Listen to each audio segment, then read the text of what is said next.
Hello students, स्वागत करता हूं आपका आप ही के चैनल मेरी ऑनलाइन क्लास पर।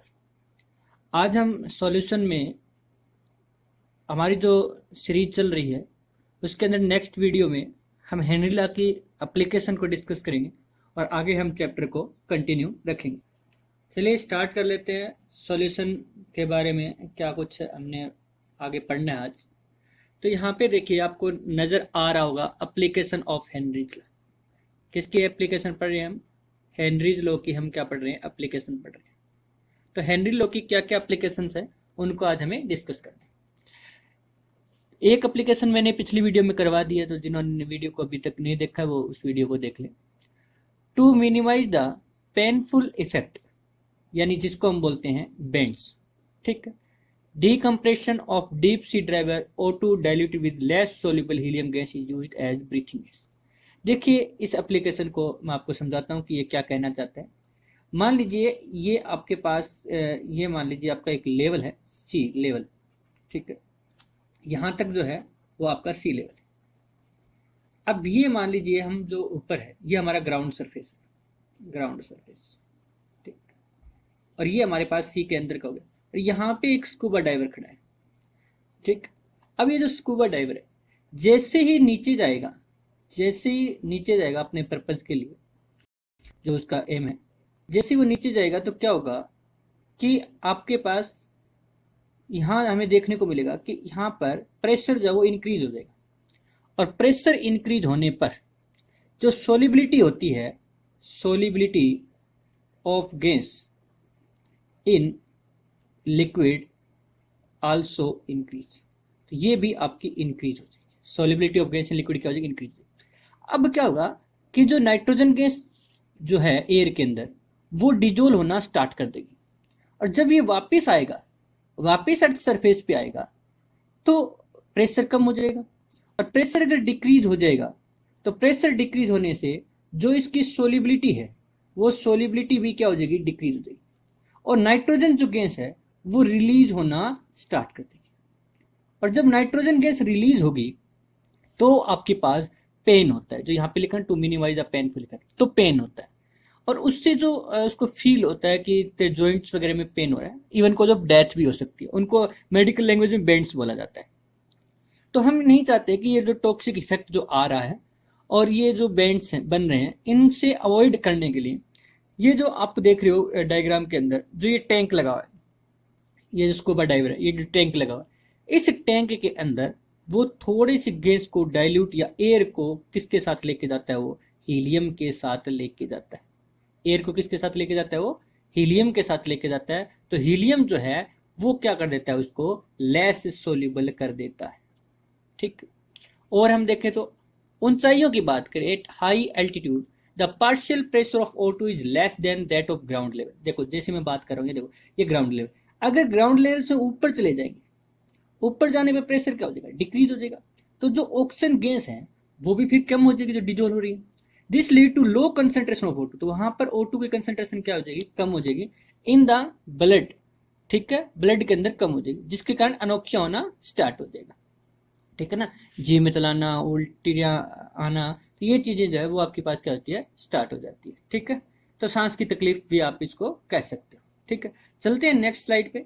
तो आई होप आपको एप्लीकेशन कवर हो गया होगा। नेक्स्ट में देख लेते हैं कि लिमिटेशंस क्या है, कमियां क्या है हेनरी लॉ की। तो नंबर 1 पे जो आपकी कमी है वो है कि this law is only applicable when the molecules of the system are in state of equilibrium. पहली बात क्या जाना चाहिए? इक्विलिब्रियम चाहिए। इक्विलिब्रियम का मतलब जब आपका ये क्लोज कंटेनर है, इस क्लोज कंटेनर के अंदर यहां तक मान लीजिए आपका लिक्विड है, यहां तक कि आपके पास लिक्विड है, तो इसके क्या बनेंगे? वेपर बनेंगे। गैस के क्या बनेंगे? वेपर बनेंगे। ऊपर ये जो मैं डॉट दिखा रहा हूँ ये वेपर है। तो लिक्विड से गैस बनने की जो रेट है और गैस वेपर से वापस आपके पास लिक्विड बनने की जो रेट है, यानी लिक्विड से वेपर और वेपर से लिक्विड बनने का जो रेट है वो इक्वल होना चाहिए, तभी इक्विलिब्रियम सेटअप कंडीशन हम बोलते हैं और तभी हेनरी लॉ अप्लीकेबल होगा। दूसरी एप्लीकेशन क्या है? Henry law does not hold true when gases are placed under extremely high pressure, यानी सीधी सी भाषा में कहें pressure is not too high. क्योंकि हेनरी ने जो अपना लॉ बनाया है वो ये ध्यान में रख के बनाया कि गैस आपकी आइडियल है और आपको पता है कि एनी गैसेस आपकी आइडियल बिहेवियर कब शो कर सकती है, तो वो आपके पास लो प्रेशर पर ही शो कर सकती है, +1 में हमने पढ़ा था। और अगर प्रेशर आपने हाई कर दिया तो वो अपना जो आइडियल बिहेवियर है वो लॉस कर देगा, जिसके कारण नहीं होगा। और यहीं पर आप एक और एप्लीकेशन डाल सकते हो, मैं यहाँ लिख देता हूँ number 3, temperature not too low.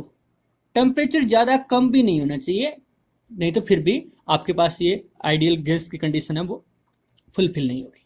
Number 4, this law is not applicable when the gas and the solution participate in chemical reaction with each other. अगर आपके पास जो आपने गैस डिजोल्व करवाई है जिस लिक्विड में, जिस सॉल्वेंट में डिजोल्व करवाई है, अगर वो रिएक्शन कर गई तो फिर बात नहीं बनेगी। जैसे मान लो मैंने अमोनिया गैस को डिजोल्व करवाया, अमोनिया गैस को वाटर में डिजोल्व करवाया, तो क्या बन गया आपके पास है, अमोनियम हाइड्रोक्साइड बन गया। अब देखिए ये तो केमिकल चेंज ही आ गया, आपकी गैस डिजोल्व नहीं हुई, इसमें तो रिएक्ट कर गई है, ठीक है। तो ये आपके पास नहीं होना चाहिए, ठीक है।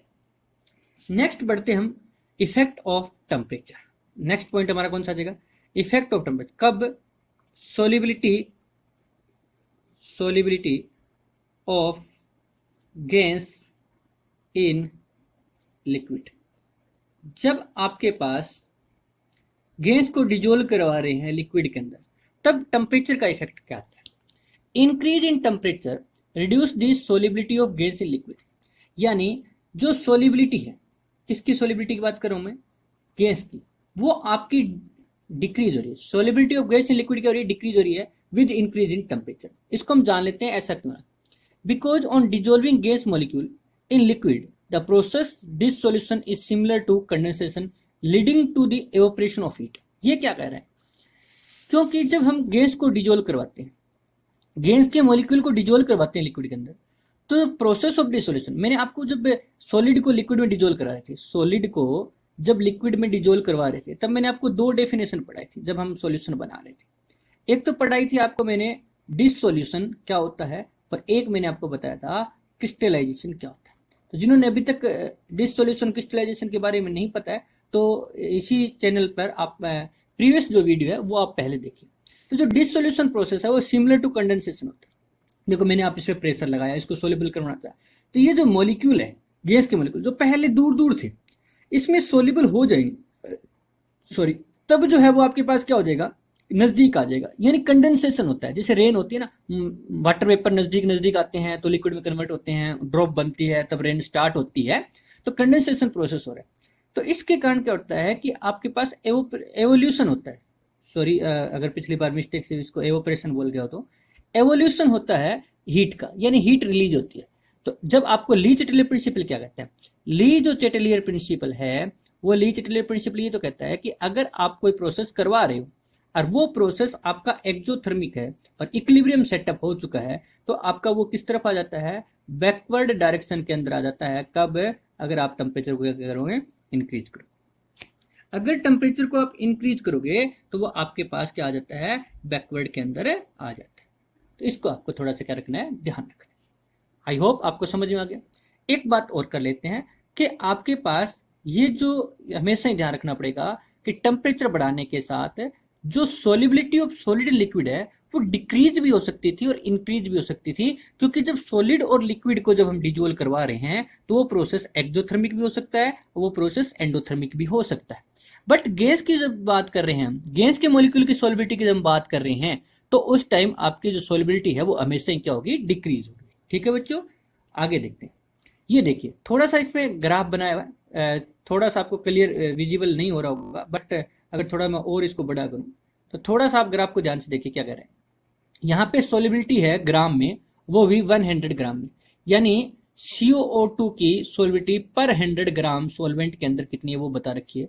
तो ये अगर मान लीजिए टेम्परेचर देखा है 10, 20, 30, 40, 50, 60, तो ये जो आपके पास टेम्परेचर दे रखा है, ठीक है, इस टेम्परेचर पे देखिए आपकी सॉलिबिलिटी लगभग 2 ग्राम से ज्यादा है। ठीक, जैसे टेम्परेचर चले गए हम 20 डिग्री सेल्सियस पे, 20 डिग्री सेल्सियस पे जाने के बाद क्या होगा कि इसकी सॉलिबिलिटी है वो 2 से क्या आ चुकी है, कम आ चुकी है। इसका मतलब मैंने टेम्परेचर तो इंक्रीज किया है बट सॉलिबिलिटी जो है वो क्या हो गई है, कम हो गई। इसी प्रकार कंटिन्यूसली जब आप इंक्रीज करोगे तो आपके जो CO2 का जो ग्राफ है वो नीचे की तरफ आ रहा है, यानी सॉलिबिलिटी है वो घट रही है। ये जो नीचे रेड वाला है ये रेड वाला किसके लिए ग्राफ है, ऑक्सीजन गैस के लिए ग्राफ दे रखा। ठीक है, तो ये थोड़ा सा ग्राफ से रिप्रेजेंट किया गया है सोल्यूबल की गैस जो है वो सोल्यूबल है कि नहीं है टेम्परेचर इंक्रीज करने के साथ। ठीक है, नेक्स्ट देखिए, नेक्स्ट आपके पास आता है राउट्स लॉ। राउट्स लॉ क्या कहता है, रोल्ट लॉ भी बोल सकते हो, राउट लॉ भी बोल सकते हो। राउट लॉ ये कहता है कि this law state that for the solution of volatile liquid, अगर आपका सॉल्यूशन है जिसमें वोलेटाइल लिक्विड, वोलेटाइल लिक्विड का मतलब क्या है, वोलेटाइल जो लिक्विड होता है उस वोलेटाइल लिक्विड का मतलब है कि ऐसे लिक्विड जिस लिक्विड के क्या बनते हो, वेपर बनते। जैसे आपका वाटर है, वाटर वेपराइज होता है, इसका मतलब वोलेटाइल लिक्विड है। पेट्रोल, पेट्रोल के वेपर बनते हैं, इसका मतलब पेट्रोल भी क्या आपके पास वोलेटाइल लिक्विड है। तो आपको एक तो ये समझ में आना चाहिए वोलेटाइल लिक्विड क्या होता है। जो वेपर फॉर्मेशन होते हैं उस लिक्विड को हम क्या बोलते हैं, वोलेटाइल लिक्विड बोलते हैं। The partial vapour pressure of each component of solution is directly proportional to its mole fraction present in solution. यानी सीधी सी भाषा में कहा जाए तो जो P जो है वो डायरेक्टली प्रोपोर्शनल होगा किसके, एक्स के, और जो P है वो क्या है, मैं आपको यहाँ पे P बताता हूँ। P क्या आपका partial vapour pressure, partial vapour pressure of component, ठीक, पार्शियल वेपर प्रेशर हो गया कंपोनेंट। अब डायरेक्टली प्रोपोर्शनल दे रखा है एक्स, तो एक्स क्या है, मोल फ्रैक्शन। अब मोल फ्रैक्शन कब देखेंगे, ये मोल fraction of component in solution, जब हम कुछ अमाउंट डिजोल्व हो चुकी है कंपोनेंट के सॉल्यूशन के अंदर, उस अमाउंट से आपको क्या निकालना है, मोल फ्रैक्शन निकालना है, ये बात रहा। ठीक है, तो P जो है वो आपका पार्शियल वेपर प्रेशर होगा, एक्स क्या होगा आपके पास है, मोल फ्रैक्शन। अब इसको हम प्रोपोर्शन का साइन हटाकर जब इक्वल में लेके आएंगे तो आपको पता है यहाँ पे कुछ ना कुछ कांस्टेंट लगेगा, और वो कांस्टेंट क्या है, P नोट जो हमने लगाया है वो है vapour pressure of pure component. यानी जब वो अलग था, जब वो उसके साथ हमने मिक्स नहीं किया, उस टाइम की बात कर रहे हैं। तो ये जो P नोट है वो ये है कि vapour pressure of pure component. आगे बात समझ में, तो ये आपको ध्यान रखना है। ये राउल्ट्स लॉ की क्या आपके पास है, मैथमेटिकल फॉर्म है। ठीक है ना, ये राउल्ट्स लॉ की क्या आपके पास है, मैथमेटिकल फॉर्म है। जैसे मान लीजिए मैं आपको कंसीडर कर देता हूँ, let us consider a binary solution, let us consider a binary solution which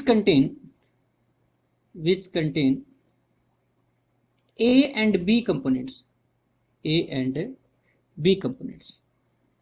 आपके पास क्या है, एक सॉल्यूशन है और उस सॉल्यूशन के अंदर कितने कंपोनेंट्स हैं, A and B। अब जो भी रिक्वायरमेंट्स है वो रिक्वायरमेंट्स मैं अज्यूम कर लेता हूँ, कौन कौन सी, PA and PB are partial vapor pressure of A and B components, respectively।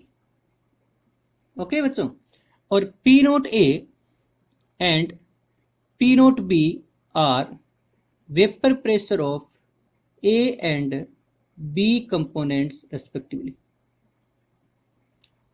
या आप नोट्स बना सकते हो, देख के लिख सकते हो जैसे मैं लिखा।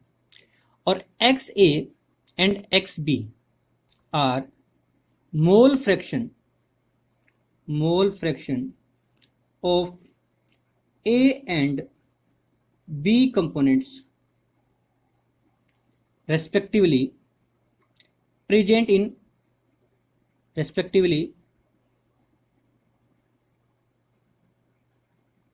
present in solution।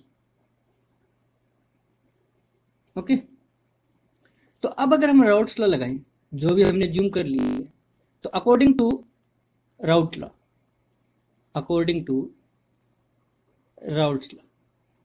लॉ के अकॉर्डिंग हम क्या कह सकते हैं, हमें पता है कि प्रेशर जो होता है partial pressure directly proportional to mole fraction.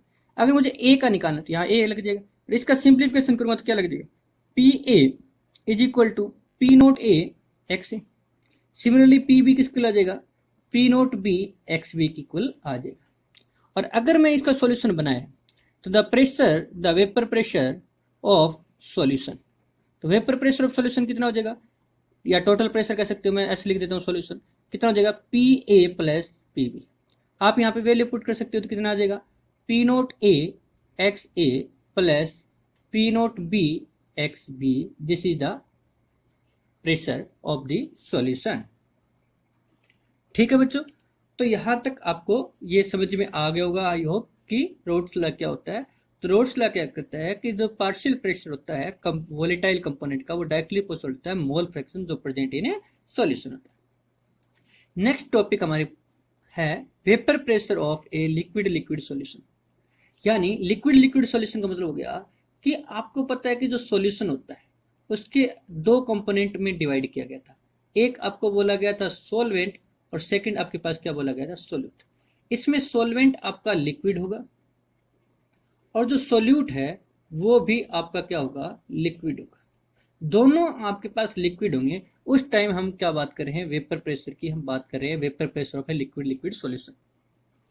Late us take a binary solution made up of two volatile liquids 1 and 2, और आप समझने के लिए क्या लिख सकते हो, ए एंड बी। मैं ए और बी लेके चलूंगा। As the liquid start evaporating, a stage will come when the vapor pressure of liquid will be in equilibrium with the corresponding liquid. ये तो मैं आपको बता ही चुका हूँ कि देखिए मान लीजिए आपके पास यहाँ पर एक क्लोज कंटेनर है और इसके अंदर लिक्विड जो हमने सॉल्यूशन ले रखा है ए बी, उसमें जो ए और बी के वेपर बन रहे हैं, तो ये एक स्टेज ऐसी आएगी जब जो आपके पास ए बी से वेपर बनना है और वेपर से आपका ए बी बनने का जो सॉल्यूशन का रेट है वो रेट इक्वल होगा और इक्विलिब्रियम रीच हो जाएगी। As we know that vapor pressure of liquid is proportional to its mole fraction. अभी बता क्या हूँ कि जो वेपर प्रेशर है लिक्विड का वो किसके डायरेक्टली प्रोपोर्शनल है, मोल फ्रैक्शन के। Quantitative relationship between the vapour pressure and mole fraction in binary solution given by roles law. ये किसने बताई थी, ये रोल्स लॉ ने हमें बता रखी है कि रोल्स लॉ कहता है कि जो पार्शियल प्रेशर होता है वो डायरेक्टली प्रोपोर्शनल होता है किसके, मोल फ्रैक्शन ऑफ गैस के। अज्यूम कर रखा था, जो मैंने पीछे अज्यूम कर रखा था उसी पे चले तो मुझे पता है कि जो ए कंपोनेंट है उस ए कंपोनेंट के लिए रोल्स लॉ कैसे लिखते हैं, P A is equal to P note A X. और जो बी है, बी के लिए कैसे लिख सकते हैं, बी के लिए लिख सकते हैं हम P B is equal to P note B X B, ऐसा लिख सकते हैं। बी के लिए लिख दिया P B is equal to P note B X B, P A के लिख दिया पी नोट ए एक्स। ठीक है, तो प्रेशर ऑफ सॉल्यूशन किसके हो जाएगा, प्रेशर ऑफ सॉल्यूशन को हो जाएगा आपके पास P note A X plus P note B X B. ठीक है, अब हम क्या करेंगे, हम जो प्रेशर ऑफ सॉल्यूशन, या मैं कहूं कि वी नो दैट, हम ये जानते हैं X A is equal to क्या होता है, 1 माइनस एक्स बी। अगर ये वैल्यू हम पुट करें, ठीक है, यानी इसको इक्वेशन बना के मैं आपको जैसे मैथमेटिक्स में करते हैं वैसा करें, तो इसको इक्वेशन नंबर फर्स्ट मान लेते हैं, इसको इक्वेशन नंबर सेकंड मान लेते हैं। Using equation second in equation first we get क्या मिलेगा देखते हैं। तो P S is equal to P note A और यहां आ जाएगा 1 minus X B plus P note B X B. अब आप इसका सिंप्लीफिकेशन कर लीजिए तो कितना आ जाएगा, P note A minus P naught X B plus P note B X B, sorry P note A आएगा, यहाँ पे लिटिल सा करेक्शन कर देता हूं मैं, यहाँ पे गलती से लिखा गया।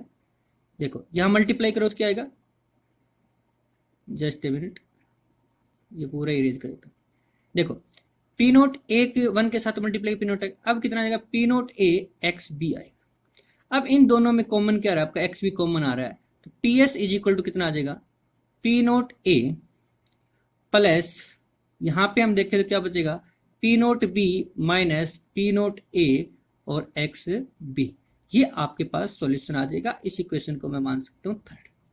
इस थर्ड से क्या कंक्लूजन निकल रहा है वो हम देखते हैं। तो इसमें क्या हो रहा है, इसमें हमें कुछ पॉइंट्स नजर आ रहे हैं, जैसे कि ये जो आपका प्रेशर, टोटल प्रेशर है वो किस पे डिपेंड कर रहा है, वो मोल फ्रैक्शन ऑफ सोल्यूट पे डिपेंड कर रहा है। टोटल प्रेशर है वो किस पे डिपेंड कर रहा है, मोल फ्रैक्शन ऑफ सोल्यूट पर डिपेंड कर रहा है। ठीक है, दूसरी बात, आपके पास ये जो ग्राफ है वो यहाँ भी पता है कि जो कंपोनेंट होंगे उसके मोल फ्रैक्शन के तो डायरेक्टली डिपेंड करना ही करना है। ठीक है, तो इनकी हम चर्चा कर लेते हैं कि क्या क्या इस कंक्लूजन निकले।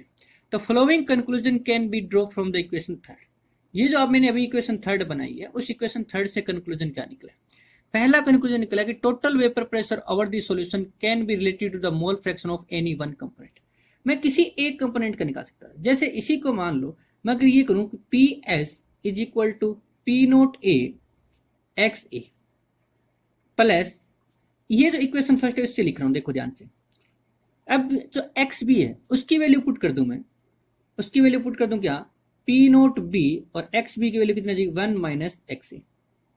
तो मैं किस पे निकाल जाऊंगा, टोटल जो मेरा प्रेशर है वो एक्स ए की टर्म में आ जाएगा, और यहाँ पे जो टोटल प्रेशर है वो किस में आ जाएगा, एक्स बी। यानी जो टोटल प्रेशर है या तो वो मोल फ्रैक्शन ऑफ सॉल्यूट पे डिपेंड करेगा या फिर मोल फ्रैक्शन ऑफ सॉल्वेंट पे डिपेंड करेगा, किसी एक कंपोनेंट के मोल फ्रैक्शन पर तो डिपेंड करेगा, तो any one component.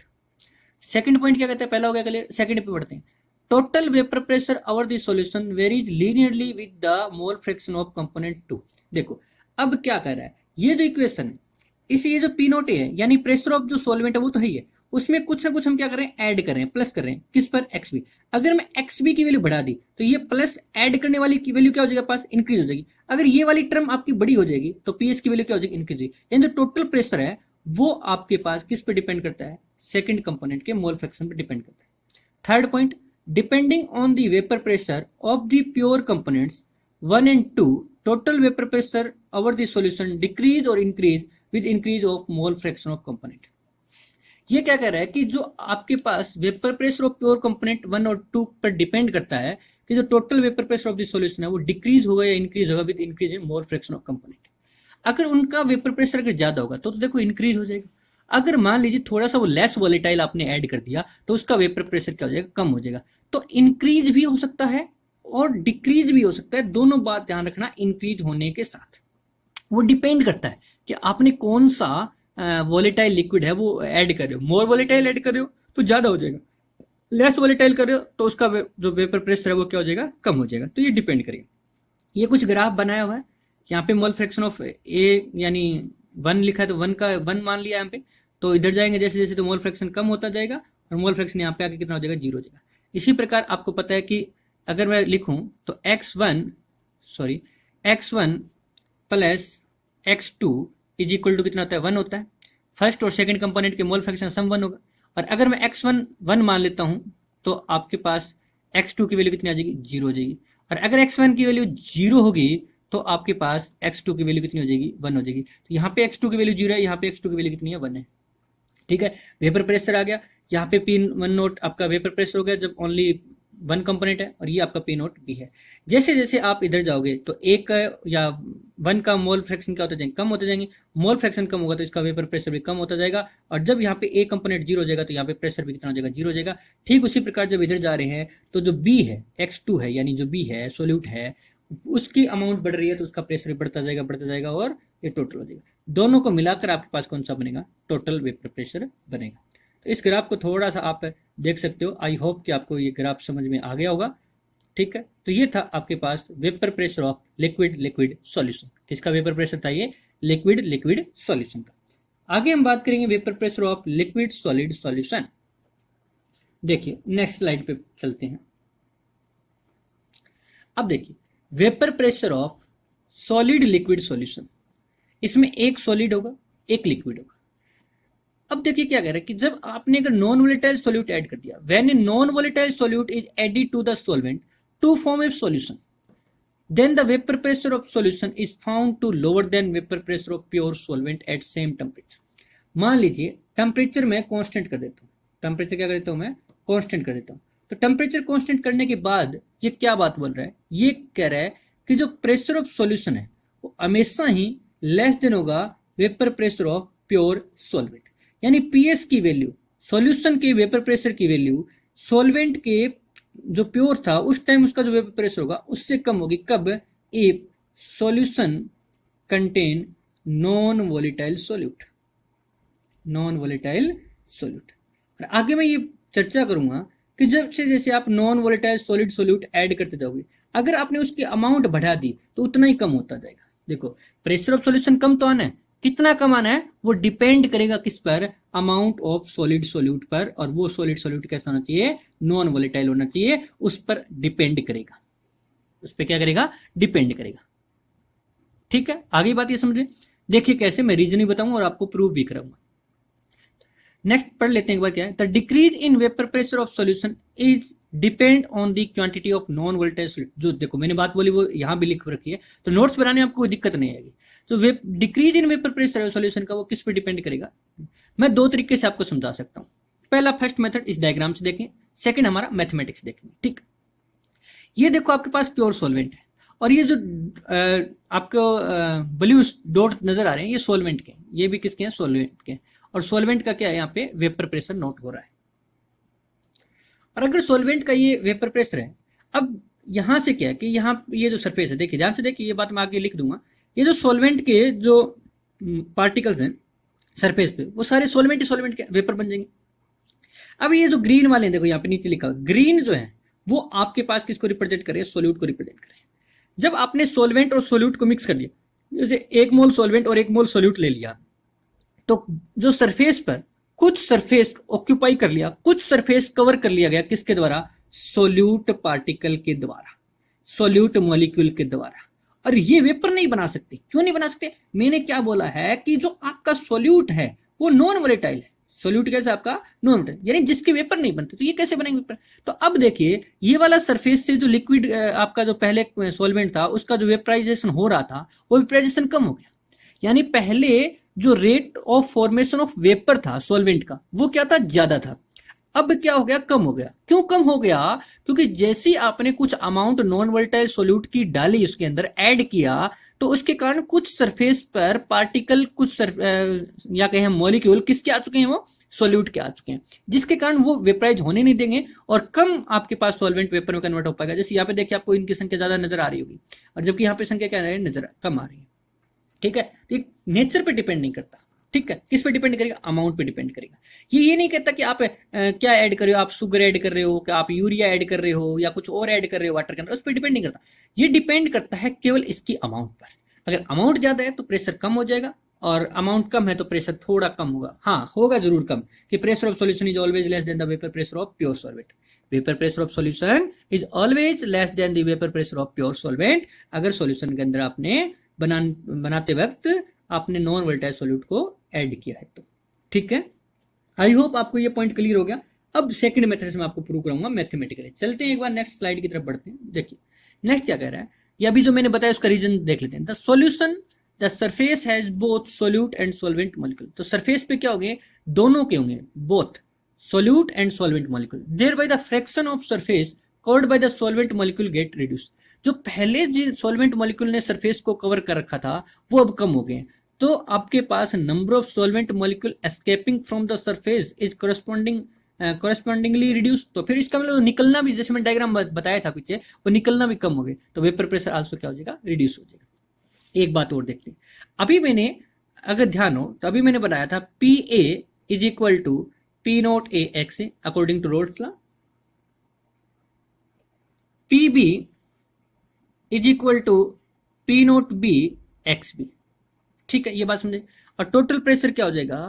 P note A X A plus P note B X B. अब यहां पे मान लेते हैं let B is non volatile solute, non volatile solid solute. अगर आपके पास ऐसा होगा तो देन पी नोट बी की वैल्यू कितनी हो जाएगी? 0 हो जाएगी। और पी नोट बी की वैल्यू 0 हो जाएगी, तो therefore equation first can be written as, therefore equation first can be written as. तो इक्वेशन फर्स्ट को हम कैसे लिख सकते हैं? P S is equal to P note A X A. ठीक है, ये आपके पास आ गया। ओके, अब देखिए इससे मैं कवर करता हूं। आपको पता है, देखिए ध्यान से देखिए, x A plus x B की वैल्यू आपके पास 1 होती है। मान लीजिए पहले ये 0.5 है, ये भी 0.5 है, तो ये आपके पास 1 आ गया आंसर।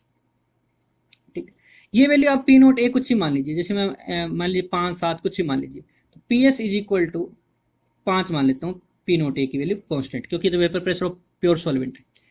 अब 0.5 है ए का, तो आंसर कितना आया? 5। 0.5 से मल्टीप्लाई करेंगे तो ये कितना आ जाएगा? 2.5 आ जाएगा। ठीक, कब? ये तब है जब एक्स ए की वैल्यू कितनी है? 0.5। अब आप क्या कर रहे हो? नॉन वोलेटाइल सोल्यूट ऐड कर रहे हो, यानी इसके अमाउंट बढ़ा रहे हो, और इसके अमाउंट बढ़ाकर 0.5 से कितनी कर दी? 0.3। तो इसका मतलब ये कितना हो गया? 0.3 हो गया, क्योंकि मोल फ्रैक्शन का जो सम है वो तो 1 ही आना है ना, तो इसका मतलब ए की वैल्यू कम होगी, एक्स ए की वैल्यू, यानी मोल फ्रैक्शन ए की वैल्यू कम होगी। तो जब एक्स ए 0.3 होगा उस टाइम आपका प्रेशर ऑफ सॉल्यूशन कितना हो जाएगा, 5, तो वो तो कांस्टेंट ही है, इंटू 0.3, आंसर आ जाएगा कितना, 1.5। तो बताओ मैंने क्या किया, मैंने जो बी की अमाउंट है, बी की अमाउंट बढ़ाई है, और आप देख रहे हो कि प्रेशर ऑफ सॉल्यूशन क्या हो गया है, 2.5 से 1.5 हो गया है, यानी प्रेशर ऑफ सॉल्यूशन क्या हो चुका है आपके पास है, डिक्रीज हो चुका है। ओके, नेक्स्ट बढ़ते हैं। नेक्स्ट देखिए, जैसे एग्जांपल से भी बताया कि decrease in vapour pressure of water by adding 1 mole of sucrose to 1 kilogram water is nearly similar to that produced by adding 1.0 mole of urea to the same quantity of water। ये कह रहा है कि एक मोल sucrose, 1 मोल sucrose को लगभग 1 kilogram water के अंदर ऐड करूं, और 1 मोल यूरिया को उसी क्वांटिटी यानी 1 किलोग्राम वाटर के अंदर ऐड करूं, तो इस सॉल्यूशन का जो वेपर प्रेशर है और इस सॉल्यूशन का जो वेपर प्रेशर है वो अप्रोक्सीमेटली नियरली टू इक्वल आएगा। क्योंकि मैंने आपको पहले ही बता चुका हूं, ये नेचर पे डिपेंड नहीं करता, ये तो अमाउंट पे डिपेंड करता है। हाँ, अगर 1 मोल की जगह आप 2 मोल ऐड कर देते यूरिया के, मान लीजिए यूरिया के यहाँ पे 1 मोल की जगह पर 2 मोल आप यूरिया ऐड कर लेते, तो ये वाला जो प्रेशर ऑफ सॉल्यूशन है वो ज्यादा आ जाता किससे, इससे, यानी इस वाले सॉल्यूशन का जो प्रेशर है वो और कम हो जाता, क्योंकि जितना ज्यादा आप सॉल्यूट ऐड करते जाओगे उतना ही जो वेपर प्रेशर है वो क्या होता जाएगा, कम होता जाएगा। क्यों होता कम हो जाएगा, 2 रीजन बताए। एक तो मैंने मैथमेटिकली रोल्स लॉ का सहारा लेके भी हम इसको प्रूव कर सकते हैं, जो अभी मैंने पिछली स्लाइड में किया भी है। और दूसरा मैंने आपको ये बताया कि जब आप सॉल्यूट ऐड करते हो, सॉल्यूट ऐड करने से पहले क्या था, जैसे डायग्राम में हमने दिखाया था कि जो सरफेस के ऊपर सारे मॉलिक्यूल किसके थे, सॉल्वेंट के थे, और सारे वेपर में कन्वर्ट हो रहे थे। अब जब सॉल्यूशन बन चुका है, यानी उसके अंदर जब सॉल्यूट की अमाउंट आ चुकी है, तो जो सरफेस जो कवर है वो कुछ कवर किसके द्वारा कर लिया जाएगा, सोल्यूट पार्टिकल के द्वारा कवर कर लिया जाएगा। और जब सोल्यूट पार्टिकल जो आप कवर कर लेगा और वो आपका नॉन वोलेटाइल है तो वेपर नहीं बनेगा, तो जो वेपर में कन्वर्ट होने वाले जो ए मॉलिक्यूल की संख्या थी, यानी सोलवेंट के मॉलिक्यूल की जो संख्या थी, जो अमाउंट थी, वो क्या हो जाएगी, कम हो जाएगी। तो वेपर प्रेशर क्या हो जाएगा, कम हो जाएगा। ये हम कंसेप्ट से भी हम क्लियर कर सकते हैं। तो आई होप बच्चों आपको समझ में आ रहा होगा। नेक्स्ट स्लाइड की तरफ बढ़ते हैं, देखते हैं। नेक्स्ट टॉपिक है कि सिमिलरिटी क्या है between Raoult's law and Henry's law. Similarity देख लेते हैं। सिमिलरिटी ये है कि according to both of them the partial pressure of volatile component is directly proportional to it mole fraction. देखो, जब हमने हेनरी लॉ का मॉडिफिकेशन किया था तो मैंने क्या बोला था, P directly proportional to X, और इसका तो अभी बताया रोड्स लॉ का क्या है, P डायरेक्टली प्रोपोर्शनल। और हेनरी को क्या लिखा था, P is equal to KH into X लिखा था, और इसमें लिखा था P is equal to P not X लिखा था। यानी क्या फर्क है, फर्क इतना ही है कि यहाँ पे क्या है, KH है, और यहाँ पे आपका वेपर प्रेशर है। सिमिलरिटी यही है दोनों में कि जो पार्शियल वेपर प्रेशर है वोलेटाइल कंपोनेंट का, तो हम ये देख लेते हैं कि ये तो सिमिलरिटी होगी। डिफरेंस की अगर मैं बात करूं, difference between Henry law and Raoult's law, तो एक डिफरेंस तो ये कि only the proportionality constant case differ from, यहाँ पे कर लो P1 नोट। तो Raoult's law becomes a special case of Henry law in which KH becomes equal to P1 not. ये जो P1 नोट अभी, हाँ इतना करना है, ठीक। अगर मैं थोड़े से और डिफरेंस की मैं बात करूँ तो ये तो डिफरेंस है ही है इसमें कि आपके पास ये हम बात कर रहे हैं, ये हमने लिखा हेनरीज लॉ, और ये लिखा हमने राउट्स लॉ। हेनरीज लॉ में और राउट्स लॉ में और क्या डिफरेंस है अगर हम बात करें, तो हेनरी की जो ओल्ड स्टेटमेंट हम देखें तो उसमें क्या था कि mass directly proportional to P था, mass of a gas dissolved in liquid is directly proportional to, ठीक है। और दूसरा अगर हम बात करें यहाँ पे, तो ये आपको अभी पता ही है कि P जो है वो डायरेक्टली प्रोपोर्शनल था किसके, X के था, ठीक। इसमें जो प्रोपोर्शनल कांस्टेंट है वो KH है, और इसमें जो है वो आपके पास क्या आएगा, P1 नोट आएगा, या हम कहें P नोट आएगा, वेपर प्रेशर ऑफ कंपोनेंट आएगा, ठीक। ये जो हेनरी लॉ है ये एप्लीकेबल है, this law is applicable only for ideal gas. मैंने आपको जब लिमिटेशन करवाई आज तब मैंने बताया था कि ये तभी एज्यूम करके चला है कि आपके पास गैस कैसी है, आपके पास आइडियल है। और ये क्या है आपके पास है, एप्लीकेबल है for a solution, applicable for a solution containing volatile components होने चाहिए।